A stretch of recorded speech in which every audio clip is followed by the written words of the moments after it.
दुर्योधन जिसको सबने विलेन कहा, उसको सीधा स्वर्ग मिला और पांडवास इतना कुछ करने के बाद भी नर्क में गए। शॉक ना? ये महाभारत का सबसे कंट्रोवर्शियल एंड अनटोल्ड फैक्ट है जो आपकी सोच को कंप्लीटली बदल देगा। हाँ दोस्तों, सच है, जब युधिष्ठिर स्वर्ग पहुंचे तो वहां सिर्फ दुर्योधन को देखा। युधिष्ठिर को गुस्सा आया और कहा कि ये अधर्मी यहाँ कैसे? पर इंद्र ने कहा दुर्योधन क्षत्रिय था, धर्म का पालन तो नहीं किया लेकिन कभी पीठ नहीं दिखाई, युद्ध में वीर की तरह लड़ा और मरा। पर ट्विस्ट यहाँ खत्म नहीं होता।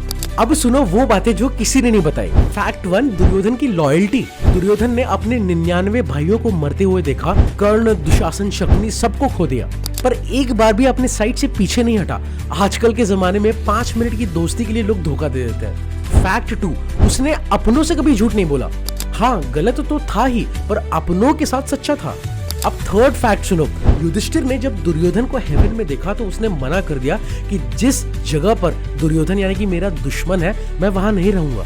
इंद्र ने समझाया कि स्वर्ग में दोस्त और दुश्मन कुछ नहीं होता, पर युधिष्ठिर ने कहा कि मुझे यहाँ नहीं रहना, मुझे नर्क में भेज दो जहाँ मेरे भाई और मेरी पत्नी है। अब सुनो असली फैक्ट। ये एक लास्ट परीक्षा थी, एक इल्यूजन था।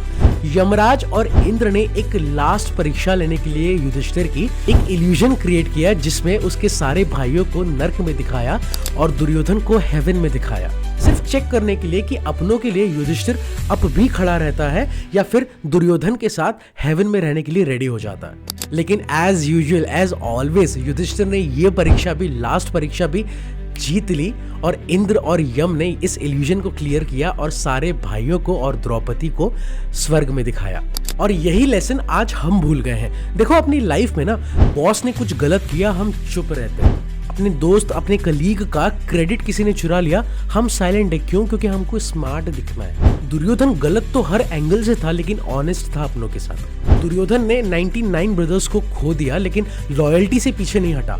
बाय द वे, एक डाउट को क्लियर कर देता हूँ कि दुर्योधन को स्वर्ग मिला था लेकिन वो टेम्पररी टाइम पीरियड के लिए था, परमानेंटली नहीं था। और उसे स्वर्ग इसलिए मिला था क्योंकि वो युद्ध में एक क्षत्रिय की तरह लड़ते हुए मरा था, अपनी चुनौतियों से पीछे नहीं हटा। इसके बाद वो वापस अपने पापों को भुगतने के लिए नर्क गया था। और रही बात पांडवों की, तो पांडवों में से सबको स्वर्ग मिला था, सिर्फ युधिष्ठिर को एक झूठ बोलने के कारण कुछ पलों के लिए नर्क को देखना पड़ा था। और अगर ये वीडियो पसंद आया तो सेव करो, क्योंकि काफी लोग कंफ्यूजन में रहते हैं कि कौन स्वर्ग गया, कौन नर्क गया, किसी को समझ में नहीं आता और काफी डिबेट होते रहता है। तो इस वीडियो को सेव कर लो, शेयर कर लो अपने फ्रेंड्स के साथ और उन्हें भी बताओ कि ट्रुथ क्या है। मिलते हैं नेक्स्ट वीडियो में।